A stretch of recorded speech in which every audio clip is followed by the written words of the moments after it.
সে আমাকে খাওয়ায় লাল চা, অথচ আমার বান্ধবীকে সে কাচ্চি ভেয়ে নিয়ে যায়। যার কাছে টাকা আছে তাকে একরকমভাবে ট্রিট করা হচ্ছে, যার কাছে টাকা নাই তাকে আরেক রকমভাবে ট্রিট করা হচ্ছে। প্রেমটা আসলে কোনো বৈষম্যমূলক জিনিস না, এটা একটা পবিত্র জিনিস। শুধু একজন নারী এবং পুরুষে স্বামী এবং স্ত্রীর সম্পর্ক বজায় রাখে, কিন্তু প্রেম যে জীবের সাথেও হতে পারে, মানুষের সাথেও হতে পারে, আত্মার সঙ্গে হতে পারে, গাছের সঙ্গে হতে পারে, পশুর সঙ্গে হতে পারে, পাখির সঙ্গে হতে পারে। এভাবে আমাদের সমাজ ব্যবস্থা আমাদের প্রেম থেকে, আসল ভালোবাসা থেকে বঞ্চিত করতেছে। এই যে দেখেন, আমি কিন্তু 2 কালারের ড্রেস পরে আছি, যে ভিতরে একটা লাল পাঞ্জাবি, উপরে একটা কালো চাদর। এই লাল পাঞ্জাবিটা হচ্ছে, লাল হচ্ছে প্রেমের রং, হ্যাঁ, আমাদের যৌবনের রং, আমাদের দ্রোহের রং। এইটাকে আসলে ঢেকে দিচ্ছে এই কালো কালার এই চাদরটা। এই কালো কালার চাদরটা আসলে কি রিপ্রেজেন্ট করতেছে? আমাদের সোসাইটি, আমাদের সমাজ ব্যবস্থা, আমাদের এই যে ভেতরের যে হচ্ছে মানে ভালোবাসার একটা বোধ। যমুনা ইলেকট্রনিক্সের সুপার এক্সচেঞ্জ অফারে 1-এর ভিতর 3 পুরনো বদলে নতুন নিন যমুনা ইলেকট্রনিক্স। এটাকে আসলে মানে এমনভাবে ন্যারো বা সংকুচিত করে ফেলছে যে আমরা আসলে এটা এক্সপ্রেস করতে পারতেছি না। যদি হচ্ছে আমি বলি যে আমরা আসলে আমাদের সমাজ ব্যবস্থা আমাদের আসলে ইনপুট করে দিছে যে প্রেম মানে হচ্ছে একটা ছেলে একটা মেয়ের সাথে প্রেম করবে, এটুকুই, এবং এটার আসলে কোনো ডেস্টিনেশন থাকবে না, কোনো স্ট্রাকচার থাকবে না, এরকম একটা হচ্ছে আমাদের মধ্যে মাইন্ডসেট ঠিক করে দিছে। আসলে প্রেম মানে কি এটা? মোটেও না, প্রেম মানে এটা না। অ্যান্ড আমরা আসলে কোন ধরনের প্রেমের বিপক্ষে, এটা একটা বড় কোয়েশ্চেন। আমরা যে এখানে ইউজ করছি বৈষম্য বিরোধী প্রেম যাত্রা, এটা কেন ইউজ করছি? আমরা আসলে প্রেমের বিরুদ্ধে না, আমরা প্রেমের পক্ষে, কিন্তু আমরা চাই এই প্রেমটা সুষমভাবে বণ্টিত হোক। আমরা যদি হচ্ছে আমাদের বিশ্ববিদ্যালয়ের কথা বলি, আমাদের বিশ্ববিদ্যালয়ে আমরা যখন প্রশাসনিক ভবনে কোনো একটা কাজের জন্য যাই, কর্মচারীরা বলে যে লাঞ্চের পরে আসেন, ঠিক আছে? অথচ আমার বান্ধবীরা যদি যায় সেখানে একই কাজে, তাদের বলে যে হ্যাঁ আমাদের সাথে আসেন, লাঞ্চ করেন। এটা কি ঠিক? এটা কি কোনো সুষম বন্টন হইল? আবার যদি হচ্ছে আমরা হচ্ছে এর দিকে তাকাই, আমাদের হচ্ছে মানে সমাজে থাকে আপনার ছেলে বা আপনার সন্তান, আপনার বাচ্চাটা কতটুকু ভালোবাসা পাবে তার আত্মীয় স্বজনের কাছ থেকে, সেটা ডিপেন্ড করে আপনার আসলে কতটুকু টাকা পয়সা আছে এটার উপর। এটা কি এমনটা হওয়া উচিত?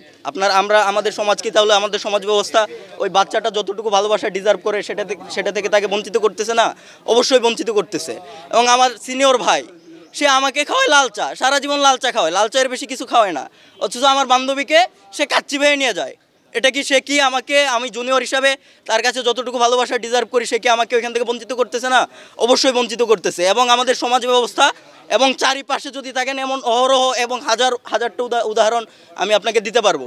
এভাবে আমাদের সমাজ ব্যবস্থা আমাদের প্রেম থেকে, আসল ভালোবাসা থেকে বঞ্চিত করতেছে। এইটা আসলে হওয়া উচিত না, এবং আমরা আসলে এই ধরনের বৈষম্যের নিপাত চাই। এজন্যই আমরা বৈষম্য বিরোধী প্রেম যাত্রা আজকে এই ভালোবাসা দিবসে উপলক্ষে আমরা আসলে বের করতেছি। প্রেম বঞ্চিত যেই থিমটা, এটা হয়তোবা সবাই মনে করতে পারে যে 14 ফেব্রুয়ারি কেন্দ্রিক এরা প্রোগ্রাম দিচ্ছে, তার মানে হয়তোবা এটা কপতির যেই বঞ্চিত, এখানে এটা ব্যাপার না।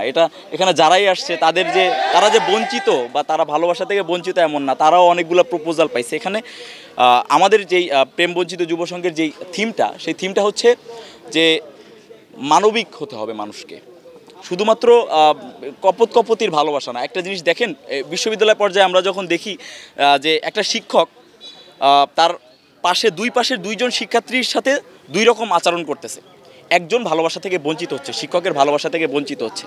তারপরে বন্ধুবান্ধবের ক্ষেত্রে দেখেন যে যার কাছে টাকা আছে তাকে একরকমভাবে ট্রিট করা হচ্ছে, যার কাছে টাকা নাই তাকে আরেক রকমভাবে ট্রিট করা হচ্ছে, যার মেধা আছে তাকে একরকম ট্রিট করা হচ্ছে, যার মেধা নাই তাকে আরেক রকম ট্রিট করা হচ্ছে। এটা হচ্ছে ভালোবাসা থেকে বঞ্চিত একটা ব্যাপার।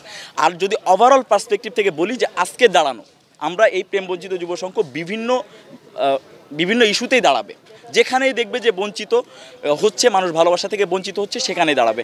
আজকে আমি একটা কথা স্পষ্টভাবে ক্লিয়ার করি, যে আজকে এই ভালোবাসা দিবস যেহেতু বাংলাদেশে এস্টাবলিশড হয়ে গেছে, কিন্তু বাংলাদেশের কোনো কনসেপ্টে এই ভালোবাসা দিবস বা 14 ফেব্রুয়ারিতে কিন্তু ভালোবাসা দিবসের কোনো কনসেপ্ট নাই।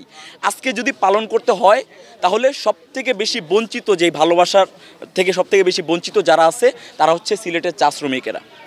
তাদের অধিকার এবং তাদের ভালোবাসা ফিরিয়ে দেওয়াটা আজকের আমাদের এই ব্যানারের সবথেকে বড় উদ্দেশ্য, এবং আমাদের আজকের এই ব্যানারের সবথেকে বড় দাবি যে তাদের ভালোবাসাটা ফিরিয়ে দেন। এটা হচ্ছে, তারা সবথেকে বেশি বঞ্চিত আমাদের সোসাইটিতে। আমাদের মধ্যে যেন আর কোনো বৈষম্য না থাকে প্রেমের বিষয়ে। প্রেমটা আসলে কোনো বৈষম্যমূলক জিনিস না, এটা একটা পবিত্র জিনিস, এটা সবার মধ্যে বাড়তে হবে। এখন মনে করেন ডিপার্টমেন্টের একটা ছেলে আর কি, ওনাকে শিক্ষক আর কি প্রচুর প্রেম করে, ওনার সাথে প্রচুর ভালো সম্পর্ক। এখন অন্যজনরা তো বঞ্চিত হচ্ছে। এখন আমরা এই বৈষম্যটা রুখতে চাই। এখন আমাদের করণীয় যেটা থাকবে সেটা হচ্ছে আমরা সবার মধ্যে প্রেমের সঠিক বন্টনটা ছড়াই দিব।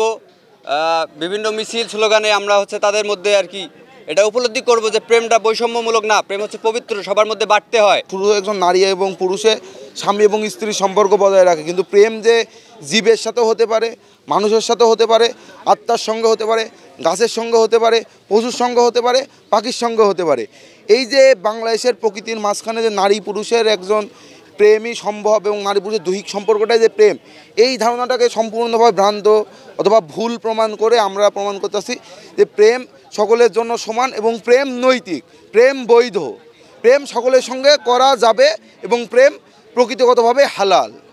এটা আমরা বলতে যাচ্ছি। আমরা বলতে চাই যে যেহেতু আমরা ক্যাম্পাসে আছি, কেউ প্রেম করবে কেউ করবে না, এটা আমরা মানতে পারবো না। সুতরাং আমরা চাই সকলে সমানভাবে, যেহেতু বর্তমান বৈষম্য বিরোধী আন্দোলনের মাধ্যমে আমরা সম অধিকার প্রতিষ্ঠা করতে পারছি, সেহেতু আমরা সমানভাবে সমান তালে সকলে যা করবো মিলেমিশে করব, কেউ পাবে কেউ পাবে না তা হবে না, এটাই আমাদের শেষ কথা।